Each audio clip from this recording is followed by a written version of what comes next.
कलियुगे घरोघरी संत झाले फार, घेती अध्यात्माचा आधार, देती राजकारणी विचार. हे अभंगातलं वाक्य आजच्या काळात अनेकांना अगदी तंतोतंत लागू होत असल्याचं वाटतं.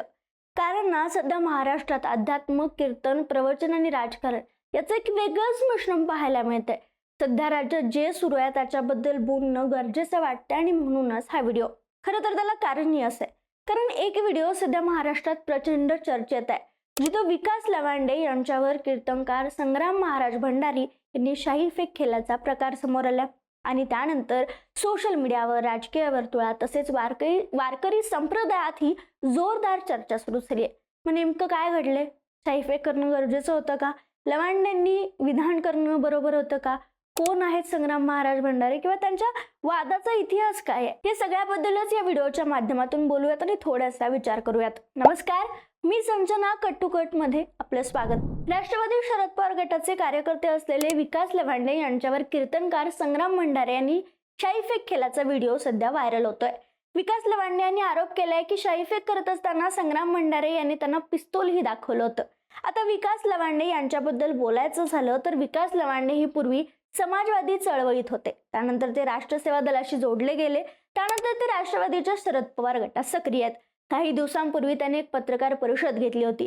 तसेच एक व्हिडिओही त्यांनी सोशल मीडियावर पोस्ट केला होता, ज्या व्हिडिओत त्यांनी वारकरी संप्रदायात घुसखोर शिरल्याचा आरोप केला होता आणि काही नावांची यादी जाहीर केली होती. यामध्ये भाजपकडून बोलणारे तुषार भोसले, श्री संग्राम भंडारे यांचंही नाव होतं. शिवाय एका महाराजांचं नावही घेतलं होतं, जे भंडारे यांचे गुरुवर्य मानले जातात.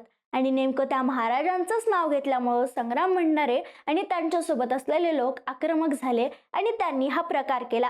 कारण या व्हायरल होणाऱ्या व्हिडिओत स्पष्ट दिसतंय की संग्राम भंडारे म्हणतात, माझं नाव घेतलं ते ठीक आहे, पण तू महाराजांचं नाव घ्यायला नको होतं, असं म्हणत विकास लवांडे यांच्यावर शाही फेक झाली.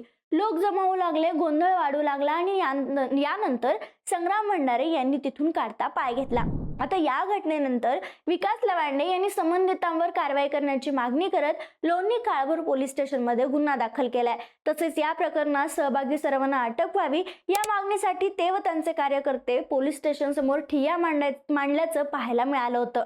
आणि यानंतरच जेव्हा या सगळ्याबाबत संग्राम भंडारे यांना विचारण्यात आलं, तेव्हा संग्राम भंडारे यांनी आपणच विकास लवांडे यांच्यावर शाही फेकल्याचं उघडपणे मान्य केलं. आणि याच्याबद्दल बोलताना ते म्हणाले की गेल्या अनेक दिवसांपासून लवांडे वारकरी संप्रदायातील गुरुवर्यांवर टीका करतायत, वेगवेगळे आरोप करतायत आणि हे आम्ही सहन करणार नाही, अशा इशाराच त्यांनी दिला.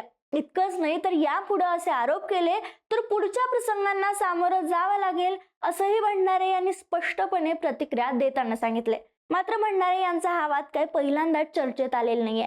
याआधी काँग्रेसचे ज्येष्ठ नेते बाळासाहेब थोरात यांच्याबाबत आम्हाला नथुराम गोडसे व्हायला लावू नका असं वक्तव्य त्यांनी केलं होतं. झालं होतं असं की 2025च्या ऑगस्ट महिन्यात संगमनेरच्या गुलेवाडीत भंडारे यांचे कीर्तन सुरू होतं. त्यावेळी त्यांनी राजकीय भाष्य केल्याचा आरोप करत काँग्रेसच्या काही कार्यकर्त्यांनी कार्यक्रमात गोंधळ घातला. यामुळे कार्यक्रम थांबवावा लागला.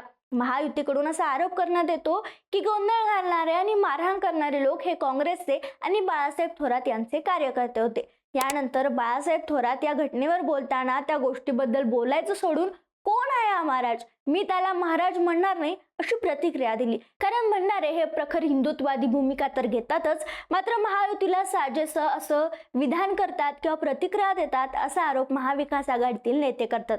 आणि मग यानंतरच भंडारे यांनी आम्हाला नथुराम गोडसे व्हावं लागेल असं म्हणत थोरातांना प्रत्युत्तर दिलं होतं. आणि मग यावर टीका करत थोरातांना थेट त्यांनी धमकी दिल्याचा आरोप जेव्हा झाला, त्यानंतर भंडारे यांनी खुलासाही केला, मी बाळासाहेब थोरात यांच्यावर हल्ला करणार असं म्हणलं नाही, पण आम्हाला नथुराम गोडसे यांच्यासारखं अंतर्मुख व्हावं लागेल असं मला म्हणायचं होतं, असं त्यांनी सांगितलं. तरीही त्या वक्तव्यावरून वाद निर्माण झालाच होता. विशेष म्हणजे त्यावेळी देखील महायुतीतील काही नेत्यांनी त्यांच्या या विधानाला पाठिंबाही दिला होता. आता या नव्या शाही फेक प्रकरणानंतर पुन्हा एकदा संग्राम भंडारे चर्चेत आलेत. त्यांच्या या कृतीला काही नेत्यांनी समर्थनही दिले आणि यामध्ये हिंदुत्ववादी भूमिका घेणारे आमदार गोपीचंद पडळकर यांनी बोलताना विकास लवांडे यांनी वारकरी संप्रदायाबद्दल महाराजांबद्दल चुकीचं विधान केलं होतं आणि त्यावरच संग्राम भंडारे यांनी उत्स्फूर्त प्रतिक्रिया दिली असं म्हणत त्यांच्या कृतीचं समर्थन केलं. गुरुस्थानी असलेल्या मंडळींबद्दल चुकीचं बोललं गेलं आणि त्यावर जी संग्राम भंडारे यांची प्रतिक्रिया आली तिचं मी समर्थन करतो, असं गोपीचंद पडळकर म्हणालेत. तसेच अहिल्यानगरचे आमदार संग्राम जगताप यांनीही भंडारे यांना पाठिंबा दिला. तर बाळासाहेब थोरात यांनी विकास लवांडे यांच्या धाडसाला सलाम करत त्यांची बाजू घेतली आणि कौतुक केले. आणि म्हणूनच ना, सुरुवातीला मी ज्या 2 ओळी म्हणाले होते तिथंच, म्हणजे बघा, खर तर हिंदुत्ववादी विचार मांडणं, हिंदुत्व मांडणं, एखाद्या विचारासाठी भूमिका घेणं अजिबातच चुकीचं नाहीये. पण प्रश्न तेव्हा निर्माण होतो जेव्हा अध्यात्म, वारकरी संप्रदाय, कीर्तन आणि प्रवचन यामध्ये थेट राजकारण शिरायला लागतं. एक महाराज एखाद्या पक्षाची बाजू घेतात, मग दुसरे महाराज दुसऱ्या पक्षासाठी बोलतात आणि यातून वाद इतक्या टोकाला जातो की शाही फेक सारखे प्रकार घडतात. हे खरंच गरजेचं आहे का? किंवा होतं का? ज्या वारकरी संप्रदायाला संयम, शांतता, सहनशीलता आणि समाज प्रबोधनासाठी ओळखलं जातं, तिथं अशा प्रकारचं आक्रमक राजकारण योग्य आहे का? कोणत्याही पक्षाची उघडपणे बाजू घेणारे कीर्तनकार खरंच वारकरी संप्रदायाच्या मूळ विचारांशी प्रामाणिक राहतात का? आणि दुसरीकडे अनेक वर्ष वारकरी संप्रदायासाठी काम करणाऱ्या महाराजांना घुसखोर म्हणणं योग्य होतं का? विकास लवांडे यांची भूमिका योग्य होती का? त्यांची भाषा चिथावणीकर होती का? असे प्रश्नही सध्या दोन्हीकडून विचारले जातात. म्हणजेच या प्रकरणात दोन्ही बाजूनी प्रतिक्रिया येतात. कुणी संग्राम भंडारे यांना पाठिंबा देते, कुणाला लवांडे यांची भूमिका धाडशी वाटते, तर कुणाला ती चुकीची वाटते. पण या सगळ्याबद्दल तुम्हाला काय वाटतं? आम्हाला कमेंटमध्ये कळवायला विसरू नका.